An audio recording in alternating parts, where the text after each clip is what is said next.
In case you've missed us, we're back with season 2 of Atrium Talks. Bhagwan and I, Deepa. Hi, Bhagwan. Hi, Deepa. So, in this season, we're going to be talking about excellence. How do we create it? How do we scale it? And how do we sustain it?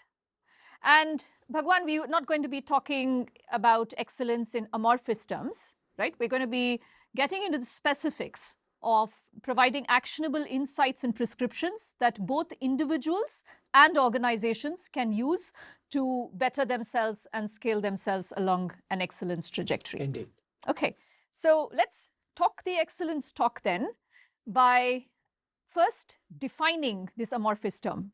Not defining it as much as trying to understand what you and I mean by it. Okay. Yeah. So let's focus on the individual today. Okay. And let me start with 3 principles. Okay. First principle of excellence is that excellence is a habit. The second principle is that excellence begets excellence. And the third principle is that excellence is a moral imperative. I never thought I'd hear you say the term moral with in such an emphatic manner, but here we are. I don't know what you think about me. My parents named me Bhagwan. Correct. That's self-fulfilling prophecy. Okay. So tell us what you mean by it's a habit. I think I can understand where you're going with this, right? Because excellence is often thought about as an innate attribute. You're a creative genius. This is a talent that is so unique and idiosyncratic to this person. It's often spoken about in superlative terms for those attributes or dispositions. Which is a mistake. What we are trying to say is different. Right. The examples that we are often given are of people who are smart, who are well educated, who have a position in society, and they exhibit excellence. But what we are saying is it's not required. High IQ, high education, high position in society is not a necessary condition for excellence. What is necessary is that you can cultivate it. Anybody can cultivate it. It is a habit that you develop. Very interesting. It's not a way of being, it's a way of doing. Way of doing. And you can do it. Everybody can do it. That is what we are saying. And that is what will give us prescriptive advice on how to do it.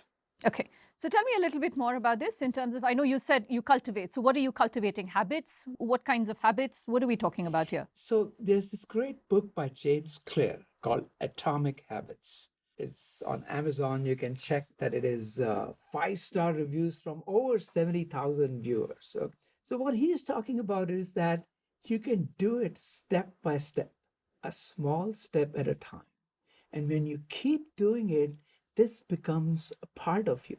It becomes your life. Right. So habits generate this a way of being which leads to excellence. And that is what we are trying to say here. Your way of doing creates a way of being that is synonymous with excellence. You talked about over time. So I guess there is a huge amplifier over time, right? Yes. So you're doing these small things on an everyday basis, positive, and organizations are giving positive nudges. Individuals, since that's the focus, are creating these positive habits that over time makes big difference to their lives. And one way to think about it is how athletes do it. So if you listen to Gopi Chand, he will tell you how you become excellent is because you show up for practice every day at 6:30 a.m.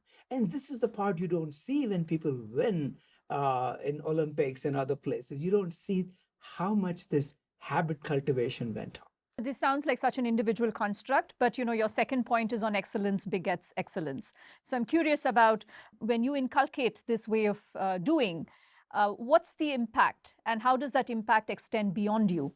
Okay. But before I go to excellence begets excellence, I want to give one more context, how to think about habits.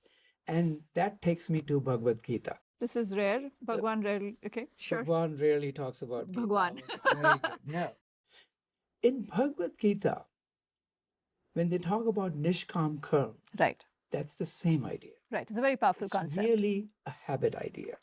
And again, this comes back to the point that it applies not only to people who are the most successful. So when Krishna is giving advice to Arjun, it's not because Arjun is the best archer. That advice applies to everybody. But let me now come back to this idea of excellence begets excellence. What do I mean by that? So, there is a model we use in economics where production function, what you produce, depends on inputs, and the two major inputs are labor and capital, and they interact. When you work with better capital, better machines, your labor Returns on productivity labor goes go up. up. Right. So, working with an excellent person is like working with a better machine. So, let me give you an example. If you're a farmer, you could be working with a bullock or you could be working with a tractor. Your productivity goes up when you're working with a tractor. Right. So, tractor is like an excellent boss or an excellent colleague. When you work with that person, you also become better.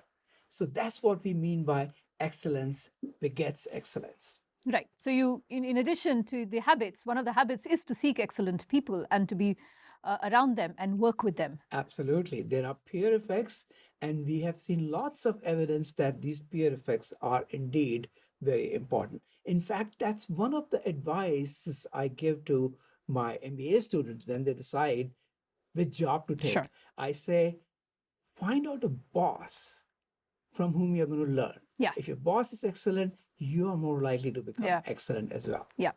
Which brings us to why.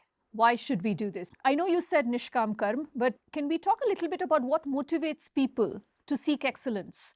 What motivates them to seek experiences, people, and a bunch of things that promote their growth in that direction? I'll tell you, my answer is very simple. You must do it. It is your dharma. It is a moral imperative. It is your duty to do it. Why? Because when you are excellent, you're not just benefiting yourself. Of course, you are benefiting yourself because You get you get better a better rewards. job, better reward, better respect. But when you're excellent, you make other people around you excellent. So it is an act of charity. When you become excellent, you're making other people around you better. Now, different people contextualize it differently. Some people use faith. For example, the movie that won the Oscar in 1981, Chariots of Fire, Right. the two protagonists each had a different motive to be the best runner. Right. One of them said, I want to be the best runner because God wants me to be the best. Right. He had this Christian faith.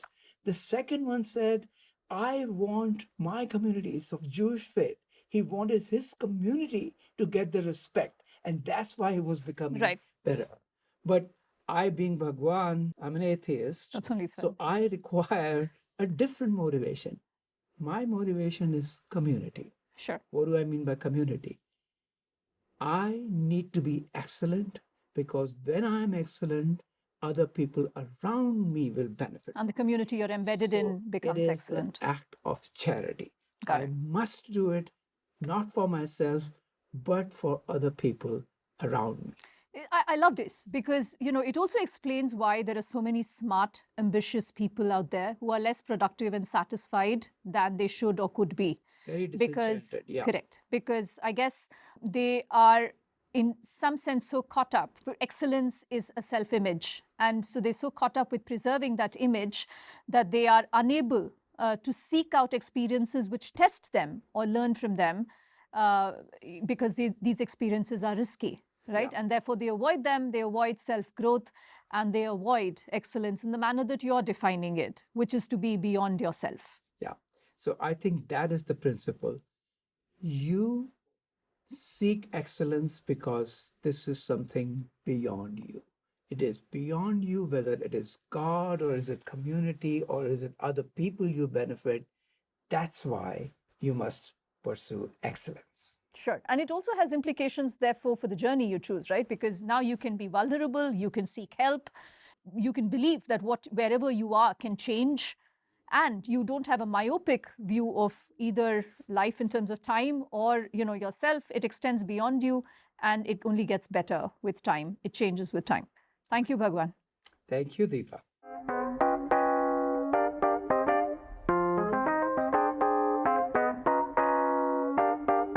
Fake it, fake it, fake it till you make it. Fake it till you make it. Yes.